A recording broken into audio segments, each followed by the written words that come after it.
Sir మన కుప్పంలో ఏం సార్ విమానాశ్రయం ఏం సార్ విమానాశ్రయం ప్రాజెక్ట్ స్టార్ట్ చేశాం కదా సార్, అది ఎప్పుడు శంకుస్థాపన చేస్తారు ఏమనేది కొంచెం ఏంటి విమానం ఎక్కాలని ఉంది నీకు? సార్ తొందరలోనే.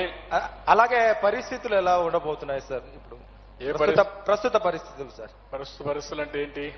అంటే ఎలా తీసుకెళ్తారు, ముందుకు తీసుకెళ్తున్నారు ఏంటి? నేను 1 గంట ఉపన్యాసం ఇచ్చారు కదా రామాయణం అంతా విని సార్ రాముడు సీతకి ఏం కావాలంటే ఎట్లా తమ్ముడు వినాలి కదా సార్.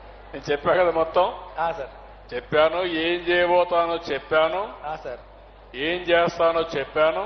సార్ దీనికి కావలసిన 2 ఇన్స్టిట్యూషన్లు తీసుకొచ్చాను. ఒకటి వికాస్ గారి ఆధ్వర్యంలో కాడా డెవలప్మెంట్ తీసుకొచ్చా, అధికార యంత్రాంగం ముఖ్యమంత్రి కింద.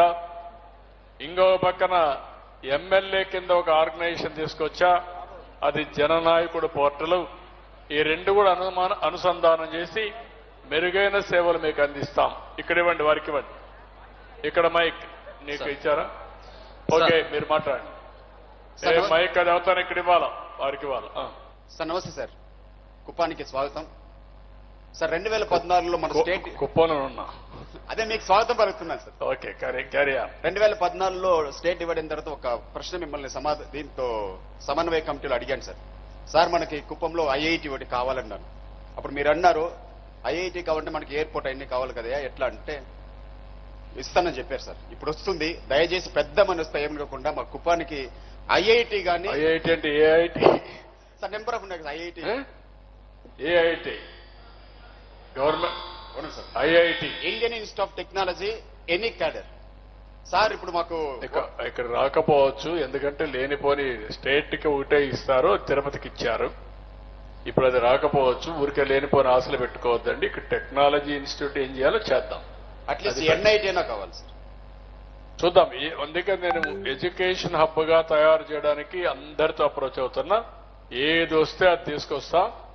తొందరలోనే కుప్పం నియోజకవర్గం ఒక ఎడ్యుకేషన్ హబ్ గా నాలెడ్జ్ ఎకానమీకి దోహదం చేస్తుంది, అది చేస్తాం. ఇంకో విషయంలో తమరికి ధన్యవాదాలు తెలియజేసుకున్నాను సార్. మాకు ఎలక్షన్ ముందు ఎలక్షన్ తర్వాత చాలా మార్పులు తీసుకొచ్చారు మీరు. అందులో ఎమ్మెల్సీ గారిని యంగ్స్టర్ తీసుకురావడం, మరీ ముఖ్యంగా యంగ్స్టర్ కలెక్టర్ తీసుకురావడం, మరీ ముఖ్యంగా మా పీడీ గారిని తీసుకురావడం సార్. ఆయన మొన్న చూస్తే 2:30కి ఆఫీస్ ఫోన్ చేశాడు ఒక విషయం పైన, రాత్రి 2:30కి. వీళ్ళ ద్వారా మేమందరం కొంచెం రియలైజ్ అవుతున్నాం సార్, మంచి హార్డ్ వర్కింగ్ ఉంది.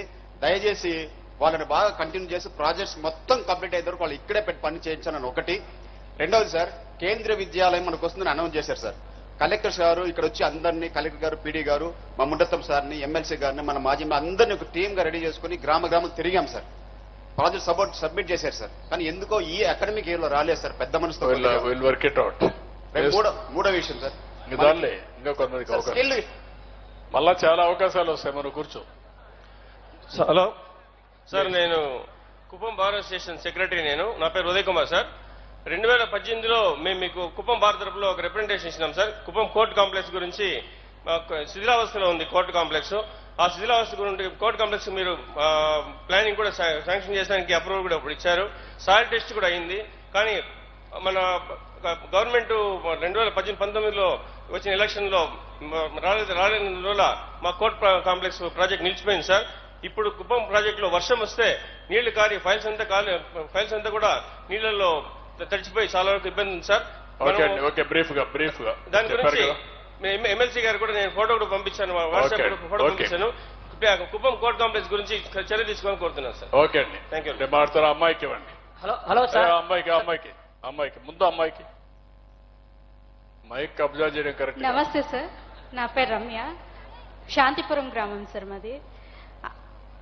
ఈ డ్వాక్రా మహిళా గ్రూపుల కోసం మీరు అభివృద్ధి ఎన్నో చేశారు కదండి సార్. దాని గురించి అభివృద్ధి కోసం కొంచెం సొంత ఉపాధి కోసం ఏం చర్యలు చేసుకోవాలనుకుంటున్నారు సార్? ప్రతికమ్మ డాక్రా ఉమెన్ లో కూడా 5 కేటగిరీస్ ఉన్నాయి. ఒకటి ₹1,00,000 కంటే తక్కువ ఆదాయం వచ్చేవాళ్ళు ఉన్నారు. రెండో కేటగిరీ ₹1,00,000 నుంచి ₹10,00,000 ఆదాయం వచ్చేవాళ్ళు ఉన్నారు.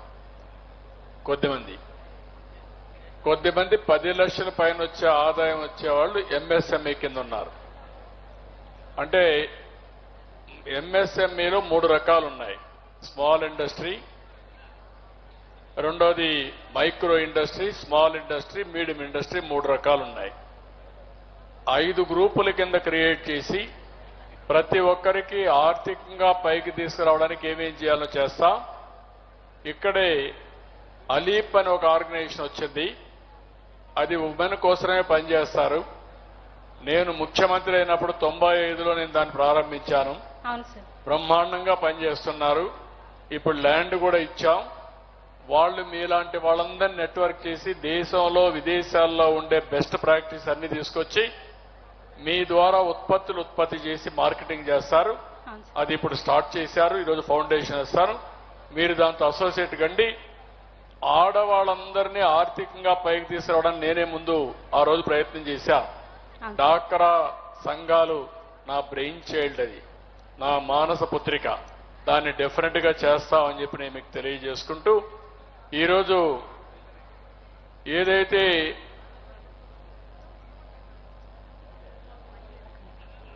నూట 180 గ్రూపులను ఐడెంటిఫై చేశారు అలీప్ వాళ్ళు. ఆ 180 గాని సక్సెస్ అయితే దీన్ని మళ్ళా ఎక్స్పాండ్ చేద్దాం. ఎంత ల్యాండ్ అయినా ఇస్తాను. ఇచ్చి ఆడబిడ్డల్ని పారిశ్రామికవేత్తలు చేయాలన్న ఆకాంక్ష. మీరు సహకరిస్తే సాధ్యం చేద్దాం. Thank you. మీరు అనుమతిస్తే ఒక ఫోటో తీసుకోవాలని మళ్ళీ వస్తానమ్మా, చెప్తాను. రా, నువ్వు ఇట్రా, నువ్వు రామా. హలో సార్, గుడిపల్లి మండలం పెద్దపర్తికుంట గ్రామం సార్. గత 65 సంవత్సరాలుగా మా ఊరికి రోడ్డు ప్రాబ్లం ఉంది. మొన్న మీరు బెంగళూరు వెళ్ళేటప్పుడు మా ఊర్లో అర్జీ కూడా ఇచ్చినాము. కానీ సీసీ రోడ్ వేసినారు. ఒక 2 ఫ్యామిలీలు 3 ప్రాబ్లం వల్ల ఇంకా సాల్వ్ కాలేదు. కాబట్టి మా ఊరి రోడ్డు సదుపాయం కల్పించాలని ఓకే కోరుతున్నాం సార్. ఓకే, నిన్న నోట్ చూసిన ఆయనకి ఇవ్వండి, అక్కడ ఆయనకి ఇవ్వండి. ఆ పెద్ద ఆయనకి షర్ట్ షర్ట్ మాట్లాడండి సార్. నమస్తే, నమస్కారం. నా పేరు ఆర్ఎన్ రామలింగం. 1989లో మీరు మొట్టమొదటిసారిగా శాసనసభ్యుగా పోటీ చేసినప్పుడు మీతో ప్రతి పంచాయతీని నేను చుట్టిన వాడిని. 152 బూత్ కమిటీల ఇంటర్వ్యూలో మీతో పాల్గొన్నవాడిని సార్. నేను ఈ విజన్ చూడకముందు మీకు ఒక నివేదికను సమర్పించడానికి నేను ప్రిపేర్ చేసి వచ్చినాను. కానీ ఈ విజన్ చూసిన తర్వాత అవన్నీ కూడా కవర్ అయిపోయింది. కుప్పం పంచ ప్రాణాల ప్రణాళిక అనేసి ఒక నివేదికను నేను చేసినాను. మొదటిది ద్రవిడ యూనివర్సిటీ ప్రక్షాళన, రెండవది తిరుపతి గంగమ్మ గుడి నిర్మాణం, 3 హంద్రీ నివాస్ సుజల స్రవంతి ప్రాజెక్టు పూర్తి చేయటం, 4వది ప్రభుత్వ ఆసుపత్రులను మల్టీ స్పెషాలిటీ హాస్పిటల్గా తీర్చిదిద్దడం, 5వది భూగర్భ మురుగునీటి వ్యవస్థపై సత్వర చర్యలు అనేసి. సో ఇవన్నీ కూడా మీరు కవర్ చేసినారు. కాబట్టి నేను ఇది మిగతా 2 విషయాల్ని మీ యొక్క గమనానికి తీసుకురావాలని ప్రార్థిస్తున్నాను. ఒకటి, మన కుప్పంలో పబ్లిక్ టాయిలెట్ల ప్రాబ్లం చాలా ఉంది సార్. ఇతర గ్రామాల నుండి వచ్చే మహిళలకు చాలా దుస్థితి. కాబట్టి దయచేసి పబ్లిక్ టాయిలెట్లను మన మున్సిపల్ కమిషనర్ గారికి చెప్పి త్వరగా దాని నిర్మాణం చేపట్టాలని ప్రార్థిస్తున్నాను.